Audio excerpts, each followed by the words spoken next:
Vegas versus Carolina on the biggest stage in hockey, the Stanley Cup Final. We're super proud to be back in the finals for the third time in our 9-year existence. Where every save matters and every shot could be the difference. A lot of our team has traveled this road and found a way to win. We hear from an NHL Network analyst. Whoever holds their identity the longest is going to win this thing. They've been the underdogs before, and they've answered it before. There's nothing that this team can't really handle in terms of adversity. Vince Sapienza has followed them from Utah to Colorado. Now we set our sights on North Carolina. Vegas have won 6 of 8 away from T-Mobile Arena. Because they're not just playing for the Cup, they're playing for Vegas. Go, Knights, go! Let's go, baby! Plus, women's pro hockey. We talked with the PWHL Vegas general manager. I'm passionate about building a PWHL franchise where we compete for a Walter Cup. Vegas wanted hockey, Vegas got hockey. This is Hockey in the Desert Weekly, quest for the Stanley Cup. Pistons better than 70% of the playoffs. Lost it. Stankover moves it. The Keisha to drive. From the corner, Hall tried to throw it on net. The Vegas Golden Knights win game 1 in dramatic fashion. Their 7th straight win in these playoffs. 5-4 is the final. 13 wins down, 3 more to go. Welcome inside a Stanley Cup Final edition of Hockey in the Desert Weekly. I'm Vince Sapienza. Tuesday night, Vegas handed the Hurricanes just their 2nd loss of the postseason, though it was far from a picture-perfect start, trailing 2-0 early in the first, but everything changed during that second TV timeout, getting a simple yet direct message from their head coach. We've got to keep our patience. We will get our opportunities. We can't throw them east-west. Keep your patience here. We got plenty of hockey left, right?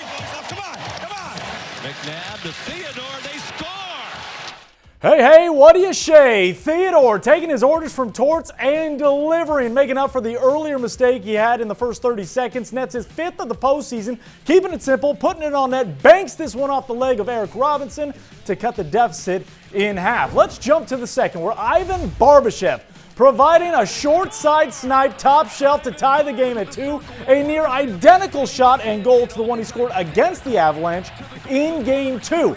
Take another look as Jack Eichel finds a seam and feeds Barbashev for his 6th of the postseason. Vegas would continue to press, and it leads to their first lead of the Stanley Cup Final. Mitch Marner below the goal line wins the puck battle and finds the man known as Wild Bill. William Karlsson, his 2nd of the Stanley Cup playoffs, silences the crowd as the Knights take a 3-2 lead. However, the Canes would draw even. Noah Hannafin turns it over in his own end, and it's the elder statesman of the Carolina contingent, Jordan Staal, finding space, beats Hart upstairs. Tortorella, well, let's just say he was not having fun in that moment. It's 3-3 heading in to the third. Final frame, the Knights turn towards Frown upside down. Theodore had a goal and 2 assists in this one, but this was his best play of the night. Shakes the defender, sends it down low to Brett Howden, who deflects it home. That's his league-leading 11th of the postseason. This guy had just 12 during the entire regular season.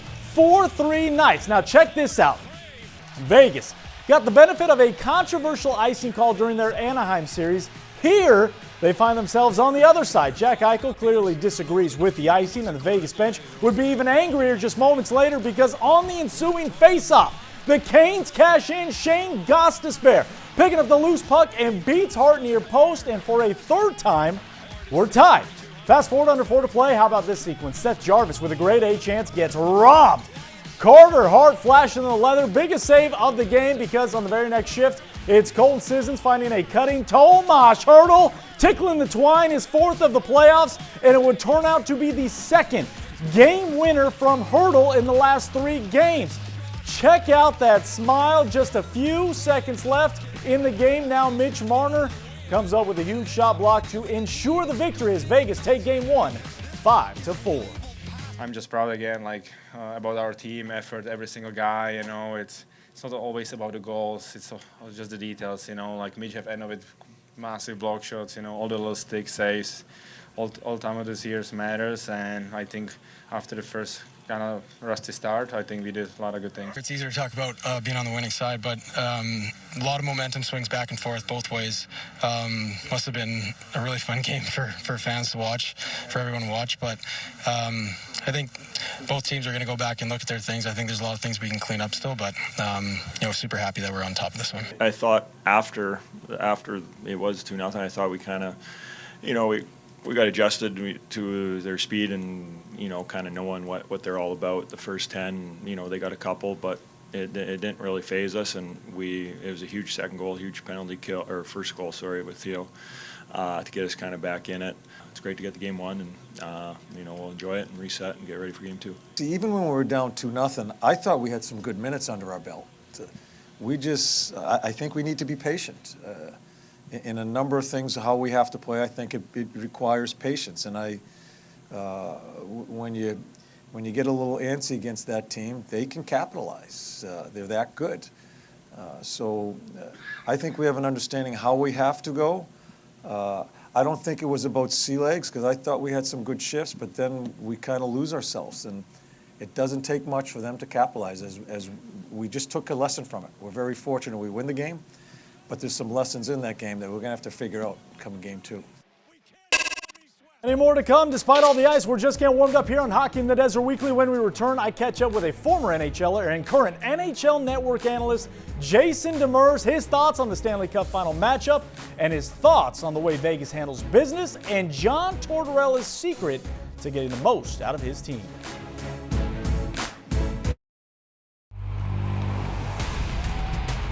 You're watching Hockey in the Desert Weekly. Into the dot to Sissons. Back for Hurdle.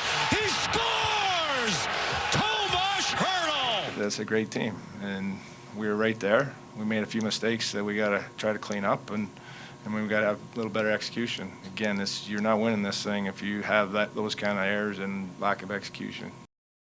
Welcome back inside Hockey in the Desert Weekly. Vince Sapienza here. You just heard Carolina Hurricanes head coach Rod Brind'amour following Vegas's Game 1 victory. Now, 20 years ago, Rod lifted the Stanley Cup as a player for the Canes.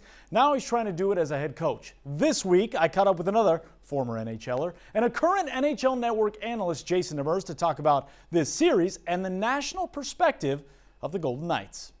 Carolina, Vegas, Stanley Cup Final 2026. What is your initial reaction to the matchup? I mean, I think it's the two best teams that playing their best hockey at the perfect time. And it really is that. Carolina was a juggernaut all season long, and you can kind of talk about how in the Metropolitan Division it might have been a little bit easier for them. But again, easy doesn't mean that you can't take care of business and exceed expectations. And I think they've done that in these playoffs. And then for Vegas, you really look at this team, and I think everybody's misunderstood them because they've said, well, this team wasn't good enough. They're in the pillow fight division. But they're missing William Karlsson for a huge part of the season. I think they were top 3 in man games lost this season by a team. And then Carter Hart didn't really come on till late in the year.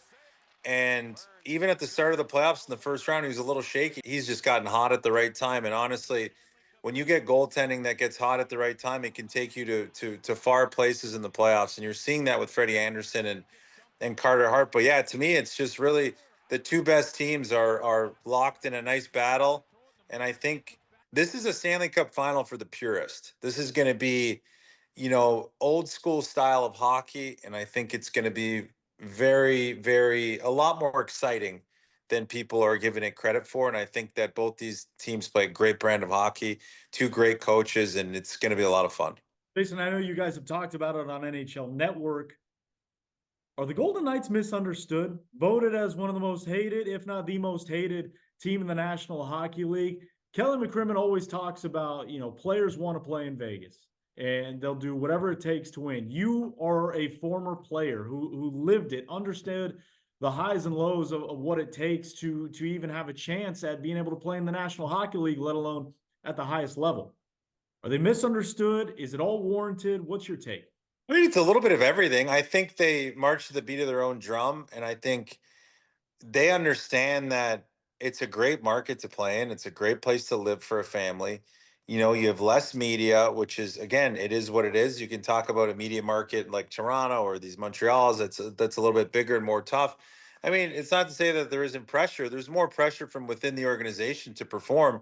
I mean, look what they've done in their tenure so far. I know they really got, I would say they got lucky with the expansion draft, and a lot of teams got caught off guard and got caught by surprise and maybe overpaid to keep some players, and that ensured that Vegas built this absolute monster of a team. But they're not shy to mortgage the future to win now, and I think that's something you can respect. I think people get upset because they look at their own respective franchises and go like, why aren't they shooting a shot? Why are we hoarding draft picks? Why are we not trading a guy that's aging that has been good to the franchise? And Vegas does all those things. They do not care who's on their roster. They will give you all the love, all the support.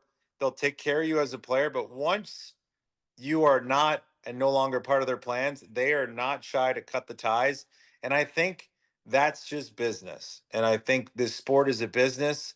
There needs to be a level of respect, I think, and care between ownership, management, and players.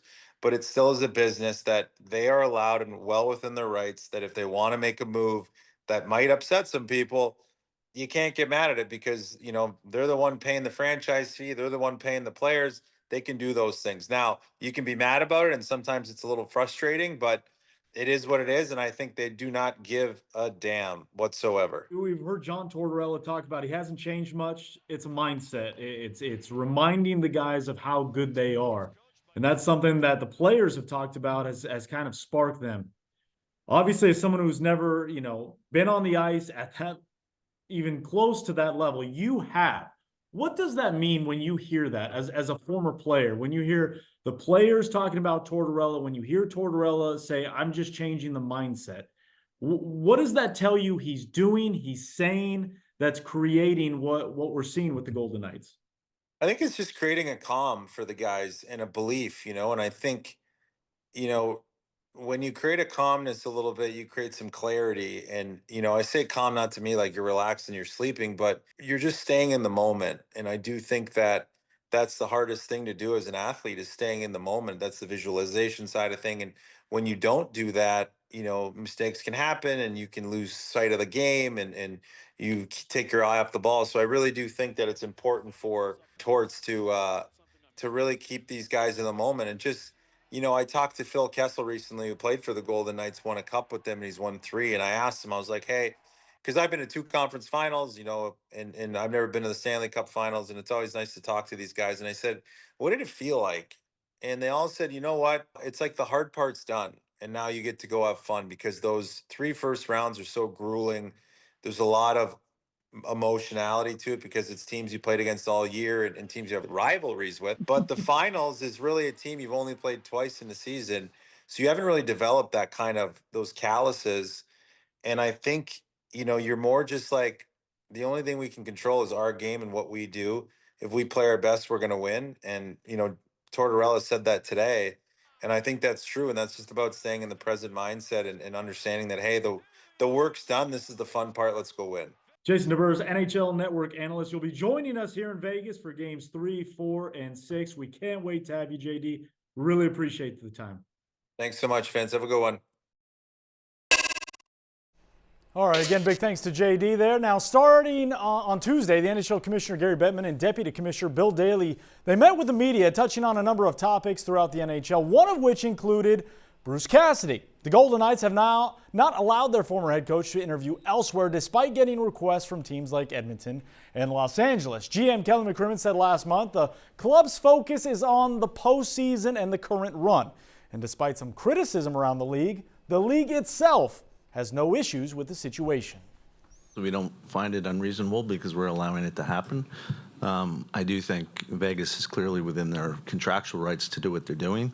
We also understand and appreciate that they're on a Stanley Cup run right now, and they don't need the distractions necessarily of a coach signing somewhere else. So we'll get to the end of the season, and we'll see where we go from there. Obviously, we've talked to all the parties involved in this, including Bruce. So he knows what our position on the subject is, and he might not be happy about it, but he was accepting of it. and we'll see where we go from there.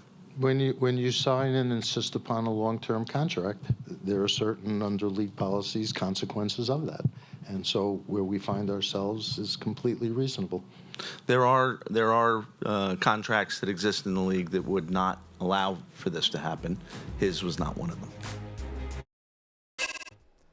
Welcome back inside Hockey in the Desert Weekly. In addition to the Stanley Cup playoffs being the talk of the town, last month we saw the hockey community get a little bigger here in the Valley as the Professional Women's Hockey League expanded to 4 new markets, including Las Vegas. We know they will play their games at T-Mobile Arena. Beyond that, still plenty of questions to answer and items on the to-do list. Introduced to the Vegas hockey fan base for the first time during Game 4 of the Western Conference Final, Dominique Didia has been tasked with assembling the newest pro team here in Southern Nevada. We just getting started. Finger on trigger with aim on a target. She arrives in Vegas after serving as a sports executive for CAA Sports, where she launched the agency's women's hockey department. She worked closely with pro and amateur women's hockey athletes on representation, marketing, and career development. It's been a really interesting perspective that I think I'll be able to gain being an agent the last few years. Has given me a great insight into the player's perspective of being a player in this league. We started CAA women's hockey right at the beginning 3 years ago, and being a part of the expansion and from the first draft until now, it's been working with great players has really given me the perspective to see that and see the things that we need to do on our side to make a great franchise. So I think knowing the player's perspective will give me a unique opportunity to build our roster from the ground up. Didia started her pro career with the LA Kings in 2012. She spent 9 years with the club, rising to the role of Director of Marketing and Content Publicity. She served as a coach and board member for the LA Lions Girls Hockey Club, who played games against the Las Vegas Storm for the last couple years. Now she'll look to help grow the game amongst girls and women here in Las Vegas that's already seen a 600% increase since the Knights' arrival in 2017. Yeah, it's watching the growth of the Vegas Golden Knights over the last 10 years is something that has, being nearby, being in Los Angeles and being a part of the LA Kings, we were very close to how it was built. And being in that city, you drive around even the suburbs of Las Vegas and every single car has a Vegas Golden Knights bumper sticker or a license plate frame. The entire city has really embraced being a sports city. And with the addition of the Raiders, the A's coming, the Las Vegas Aces, WNBA team, it's really sports are a part of the Vegas identity now. And you walk down the strip in Vegas and you see a jersey of one of those teams or a hat on every single person. And it's a really exciting, it's a small city compared to others, but it's also a big city with great suburbs. It's a great family area where families and fans and everyone can come to games and enjoy it, and such a growth perspective on the city. Also, hockey has grown so much in the city. There are plenty of rinks around. There are plenty of clubs, including the Junior Knights and the Las Vegas Storm, that have really growing and influential girls hockey clubs that there are fans all over, and the city is really excited to embrace our team. During her 15-minute Zoom call with the media, the first-time GM was asked if she will take a similar plan of attack as their NHL counterparts in Kelly McCrimmon and the Golden Knights. I'm passionate about building a PWHL franchise where we compete for a Walter Cup from the first game, from the first moment we start. I want to have players on our team that want to win and want to compete. But more importantly for me, our team is about character and working with good people that care about each other and align with our core values. As the PWHL Las Vegas team, we have mission statement and core values that include integrity, communication, trust, and kindness. And there is a real joy that we want to have while playing women's hockey and playing in the PWHL. So our goal is to win, be a winning franchise, but also play hockey the right way with integrity and care for each other as teammates. The month of June will see the league go through a 6-phase expansion player distribution process. culminating with the PWHL entry draft. The expansion process is definitely complex. I was an agent in the last expansion and was able to be an agent for a lot of these players from the first free agent signing ahead of the 2023 draft. So I've been able to see the different, how the expansion draft has developed over the last few years. And I'm really excited that being a part of this expansion draft as a new franchise, there's a great opportunity for us to have discussions with players and make sure that our players that we have on our team want to be a part of our team from the beginning. And it's been, we're really excited to begin the conversations next week with players and agents and just have the opportunity for discussion, which is a different aspect from last year. So I think the phases that the league has put in for expansion is really helpful for expansion GMs in order to have the time to have discussions before, an expansion draft or something of the sort would happen.